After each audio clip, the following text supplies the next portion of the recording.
Hello traders, good evening. কেমন আছেন? আশা করি সবাই ভালো আছেন। অনেকদিন পরে একটা ভিডিও নিয়ে এলাম।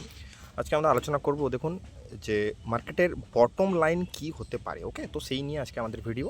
তো বিগত যে আমরা কিছুদিন ধরে দেখলাম অনেকটা র্যালি কিন্তু আমরা নিফটি ফিফটিতে কিন্তু পেলাম। ওকে, তো এই অবস্থায় দাঁড়িয়ে যদি আমরা ট্রেন্ড লাইন আঁকার চেষ্টা করি তাহলে দেখবো যে দেখুন প্রিভিয়াস যে সুইংটি রয়েছে, আমাদের টেলিগ্রাম চ্যানেলে কিন্তু এই সমস্ত ব্যাপারে কথা হয়ে থাকে। আপনারা চাইলে কিন্তু টেলিগ্রাম চ্যানেল যোগ করতে পারেন। ঠিক আছে, দেখুন তো প্রিভিয়াস যে সুইং রয়েছে দেখুন ওখানে জাস্ট টাচ করে কিন্তু মার্কেট আবার ডাউন সাইড দেখা যাচ্ছে। ওকে, তো এই অবস্থায় দাঁড়িয়ে যদি আমি লেটেস্ট অ্যানালাইসিস করার চেষ্টা করি তাহলে দেখুন এই যে গ্রিন ক্যান্ডেলটি এখানে রয়েছে, কোন ক্যান্ডেলটি দেখুন, এই যে গ্রিন ক্যান্ডেলটি, এই যে গ্রিন ক্যান্ডেলটি, এই গ্রিন ক্যান্ডেলের লো যদি আমরা মার্ক করার চেষ্টা করি তাহলে দেখুন কি হচ্ছে।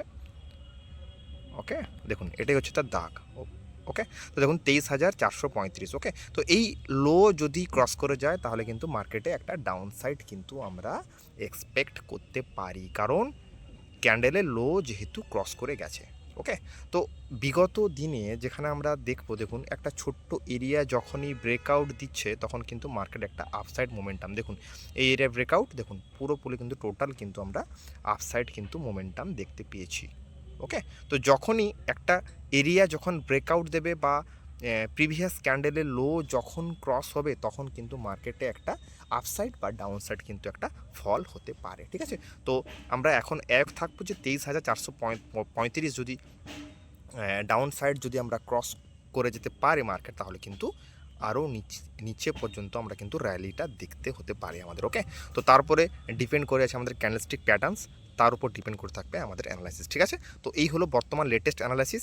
আমি যে এই প্রিভিয়াস গ্রিন ক্যান্ডেলের লোটা মার্ক করলাম, এই লো যদি ক্রস করে যায় তাহলে কিন্তু মার্কেটে অনেকটা ডাউন সাইড যাওয়ার একটা পসিবিলিটিস থাকবে। ঠিক আছে, তো দেখুন বটম লাইন যদি আমরা এক্সপেক্ট করার চেষ্টা করি, দেখুন মার্কেট কিন্তু এভাবে কিন্তু শার্প মুভমেন্ট দিয়েছে, দেখুন ডাউন সাইড আবার আপ সাইড। ওকে, তো আমি একটাই কথা আপনাদেরকে আগেও বলেছিলাম যে মার্কেট যখনই বটম আউট হওয়ার চেষ্টা করে একটা প্যাটার্নস ও রেডি করে, সেটা হচ্ছে ডাব্লিউ প্যাটার্ন। ওকে, তো একটা এরিয়া ডুয়েল টাচ হতে হবে, নইলে কিন্তু মার্কেট ওপর দিকে যাওয়ার কিন্তু সম্ভাবনা খুবই কম। ওই মার্কেট কিন্তু আবার ডাউন সাইড আসবে, আবার কিন্তু একটা এরিয়া থেকে যেখান থেকে মার্কেট আপসাইড গেছিলো সেইখান থেকে এসে কিন্তু একটা আবার মোমেন্টাম যদি নেয় তাহলে আমরা ভেবে নিতে পারবো যে মার্কেট একটা আপসাইড ওপরের দিকে যেতে পারে। ঠিক আছে, তো সেই হিসাবে আমরা যদি দেখি, যদি আমরা প্রিভিয়াস যদি আমরা ট্রেন্ড দেখার চেষ্টা করি তাহলে দেখবো দেখুন দেখুন মার্কেট প্রিভিয়াসলি কী করেছিল, যখনই ডাউন সাইড গেছিলো এইভাবে এদিকে, দেখুন একটা এরিয়া থেকে যখনই মার্কেট ওপরের দিকে যাচ্ছে দেখুন এখান থেকে মার্কেট আপসাইড গেল গেল গেল উপর দিয়ে গেল, দেখুন আবার কিন্তু ডাউন সাইড এসছে। কোথায় ডাউন সাইড এসছে? প্রিভিয়াস যে সুইং রয়েছে প্রিভিয়াস সুইংয়ে কিন্তু টাচ করেছে। দেখুন এখানে যদি একটা দাগ টানার চেষ্টা করি, দেখুন প্রিভিয়াস কিন্তু দেখুন সুইংয়ে কিন্তু আবার এখানে এসে কিন্তু টাচ করেছে।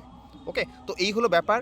মোটামুটি এভাবে যদি একটা শার্প ফল আমরা মানে শার্প আপসাইড আমরা দেখতে পাই তাহলে কিন্তু একে আমরা বিশ্বাস করতে পারি না যতক্ষণ না মার্কেট আবার এই জায়গায় কাছাকাছি এসে একটা সাপোর্ট নেবে, অর্থাৎ এটা কিন্তু ডবল বটম কিন্তু রেডি হয়ে গেল। এটা কি বললাম? এটা কিন্তু ডবল বটম রেডি হলো। ওকে, তো সেই জন্য কিন্তু মার্কেট একটা শার্প মুভমেন্ট কিন্তু সামনের দিকে দেওয়ার চেষ্টা করলো। দেখুন টোটাল কিন্তু দেখুন আপসাইড। ওকে, তো বলার মানে হচ্ছে একটা, যদি আপ ট্রেন্ড থাকার চেষ্টা করে বা আপ ট্রেন্ড যাওয়ার চেষ্টা করে তাহলে মার্কেটকে কিন্তু কী করতে হবে?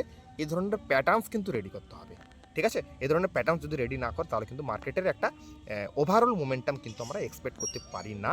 সাময়িকভাবে মোমেন্টাম কিন্তু হতে পারে, কিন্তু একটা লং র্যালি কিন্তু আমরা পেতে পারি না। তাহলে এখানে কি করতে হবে? মার্কেটকে কি করতে হবে? মার্কেট কিন্তু আপনাকে এই জায়গাতে আবার আসতে হবে এবং এখানে এসে এই ডবল বটম তৈরি করে কিন্তু মার্কেট যদি ওপর দিকে ওঠে তাহলে কিন্তু আমরা ভেবে নিতে পারি যে মার্কেট একটা high all time high break করে একটা আপসাইড মোমেন্টাম দিতে পারে।